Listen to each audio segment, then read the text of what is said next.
Next property integral 0 to 2a F of X D x.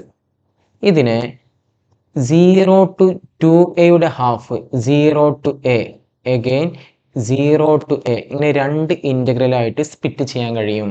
Okay, ആദ്യം 0 to a F of X D x, then f of 2a minus x D x. Okay, ഇനി ഇതിൽ ചില കേസിൽ f of 2a minus എക്സും f of എക്സും same ആയിരിക്കും. F of 2a minus എക്സും f of എക്സും സെയിം ആയിരിക്കും. For example 0 to pi, okay, sine x. അപ്പോൾ അവിടെ 2a പ്ലേസിൽ വന്നത് ആരാണ്? പൈ ആണ്. 2a പ്ലേസിൽ വന്നത് pi. Sine pi minus X, sine pi minus X എന്ത് തന്നെയാണ്? സെയിം സൈൻ എക്സ് തന്നെയാണ്. അപ്പോൾ അങ്ങനത്തെ കേസിൽ 2a മൈനസ് എക്സും എഫ് ഓഫ് എക്സും സെയിം ആയിക്കഴിഞ്ഞാൽ അത് എന്തിനോട് ഈക്വൽ ആയിരിക്കും? 2 into 0 to a F of X D എക്സിനോട് ഈക്വൽ ആയിരിക്കും.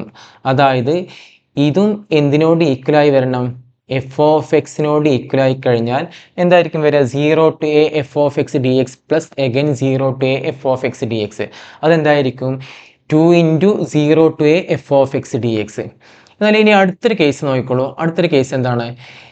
F of 2a minus X, F of 2a minus X ചില കേസിൽ എങ്ങനെ വരും? മൈനസ് എഫ് ഓഫ് എക്സിനോട് ഈക്വലായി വരും. ഓക്കെ, അപ്പോൾ ഇവിടെ എന്തായിരിക്കും വരിക? Integral 0 to a F of X D എക്സും again integral 0 to a minus F of X D X. ഇത് രണ്ടും കൂടെ സിംപ്ലിഫൈ ചെയ്യുന്ന സമയത്ത് 0 to a 0 ഡി എക്സ് എന്ന് കിട്ടും. അതിൻ്റെ റിസൾട്ട് എന്താണ്? 0. അപ്പോൾ അങ്ങനെ സംഭവിക്കുകയാണെന്നുണ്ടെങ്കിൽ അതിൻ്റെ റിസൾട്ട് എന്താണ്? 0.